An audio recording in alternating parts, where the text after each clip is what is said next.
Hello, welcome back to GameSpot's coverage of E3 2013. Ted Timmons, you're here from Lionhead. I am. You've got a little treat for us today. Yes, we're showing off Fable Anniversary for the first time, and to start with, we're just going to show you the smart glass experience because we feel we're doing something that hasn't really been done before with smart glass on Xbox 360. Awesome. So we'll have a look at Fable Anniversary footage for the first time in just a few minutes. But first of all, please show us what's going on here. So basically, when this is linked to your Xbox, you can just click on your hero, and it will tell you your objective and what you need to do to proceed in the level. As you play through the game, you'll actually see your hero walk along the path. One of the things that I think is really cool about this particular app is that if you click on the camera, it will show you what Fable 1 looked like 10 years ago. Oh wow. So it's our way of giving that sort of past and present look in the game. And obviously that was a massive success for Halo, but we felt we should do something slightly different and use the power of smart glass to achieve that. And the great thing about smart glass is it's free.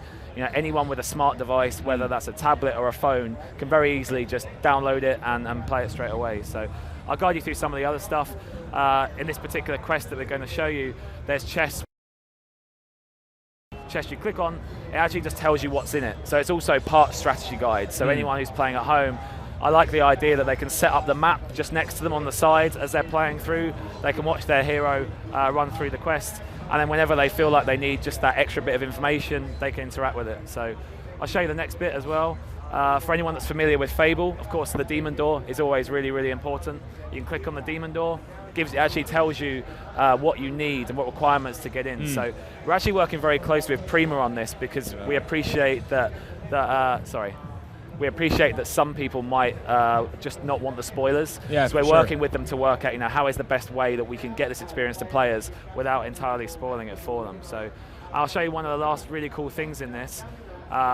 If I go to the boss fight, which you'll see shortly with Twinblade, if you actually look, you can actually see that there's some background story on Twinblade that you actually don't get in the game. You've got a nice bit of concept art of the actual how he looked in Fable 1. And when we get back to the UK next week, when the show is over, once you've had a couple of days rest, exactly.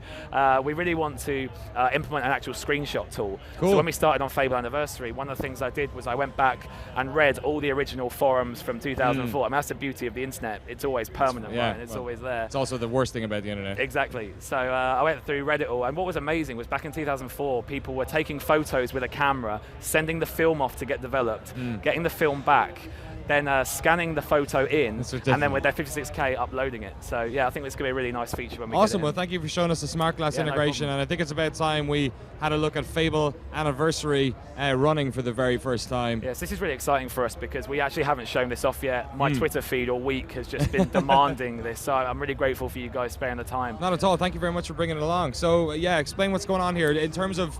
This is obviously a recreation of the first game. Is this in a graphical sense, mechanically? What have you guys done? It's a full remastering. Obviously, visuals you can see instantly.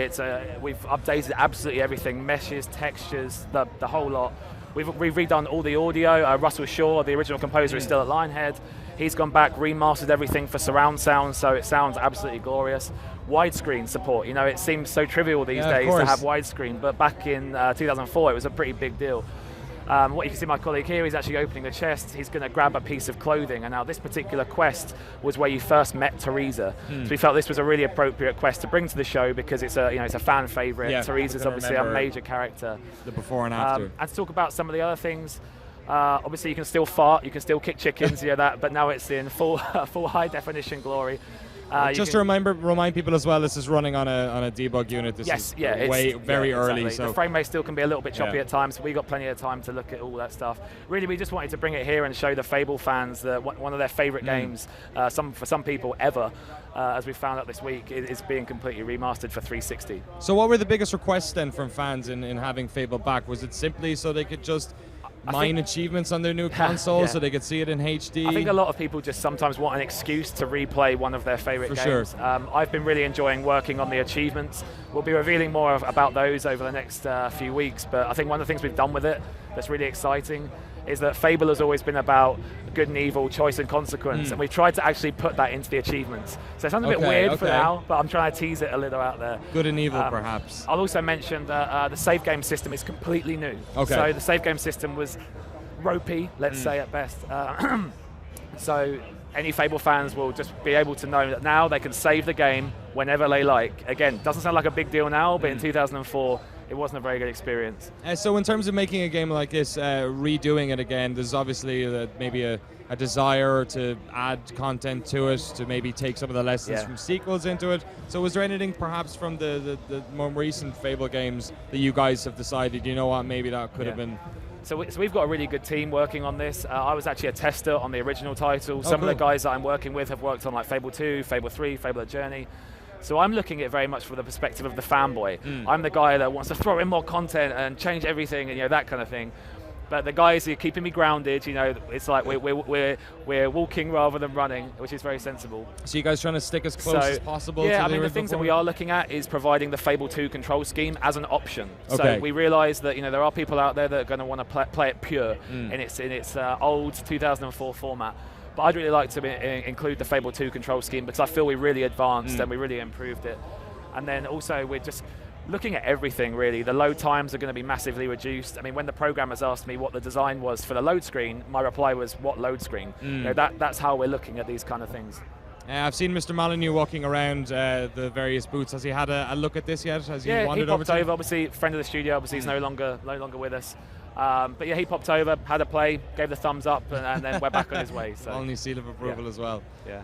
Awesome. So in terms of, say, you guys did a lot of multiplayer or maybe kind of social elements in the later Fable games that were kind of interesting in terms of information popping up in other people's games, being able to join other people's games. Yeah. Is there any of that being introduced into Fable Anniversary? So we didn't want to be detrimental to the core experience. Like I said, I'm floating away with ideas, but we are trying to stay grounded. We appreciate that people are going to want to play it in its original format. But things like leaderboards provide a really nice additional experience. We're putting in loads of leaderboards.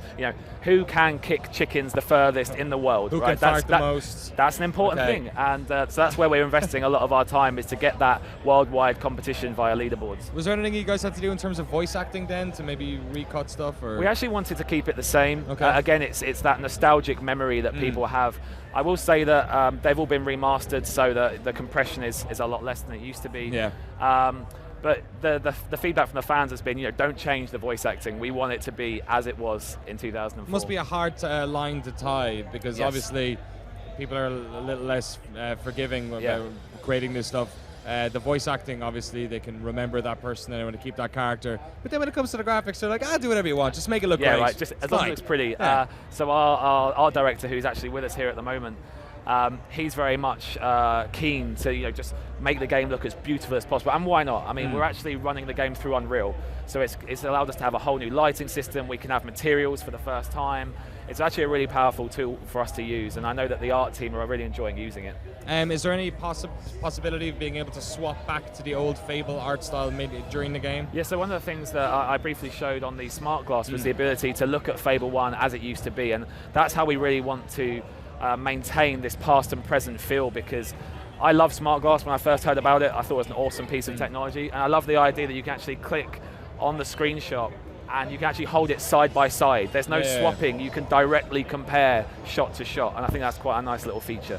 Cool. I'm guessing technically it's probably very difficult. New architecture. And when you think about it, is that a good investment? Because there's so many different things you can invest time in. I mean, personally, I'd rather the game looked better just on its own and stood up on its own, and then we use smart glass to utilize all these extra features. I just want to get at least one question in here. The chat is going absolutely crazy. Most people just asking for the player to fart. But can I ask this one? M&M Stranger has asked the very good question: will there be any extra missions or bonus stuff that weren't in the original? That is a really good question, and like I said, I want to float off and add loads of new stuff, but our priority right now is to make the best Fable Anniversary experience we possibly can. When we finish the project in a few months' time, I'd love to look at DLC. Yeah. One of the great things about Fable Lost Chapters, initially when it was out on the PC in 2005, we had a huge modding community, and so we can actually look back into the past and see, hey, what was a really popular mod? What can we bring to people through the medium of DLC now? So yeah, keep your eyes peeled. I would love to, the team would love to, but we just don't want to lose focus right now. Cool. Well, Ted, thank you so much for bringing Fable Anniversary here. It's great to finally have a look at it. When will people be able to get a hold of it themselves on one platform? So currently it's on Xbox 360 and it'll be available on Holiday 2013. Oh, that's very close. Holiday. I know. See, we've been in America so I know, long. right? We're talking like this. It's Holiday. It's not Christmas. It's awesome. Enjoy the rest of your Cool. E3, Thank buddy. you very Thanks much. very much for Cheers. coming along. Stage 2 keeps on rolling. We've got loads of great games coming up, including Scribblenauts Unlimited. Or not Scribblenauts Unlimited. That's been out for ages. What am I talking about? Scribblenauts Unmasked. So if you like comic book heroes and you like the Scribblenauts, stick around. We're back in 5 minutes. Awesome. I hope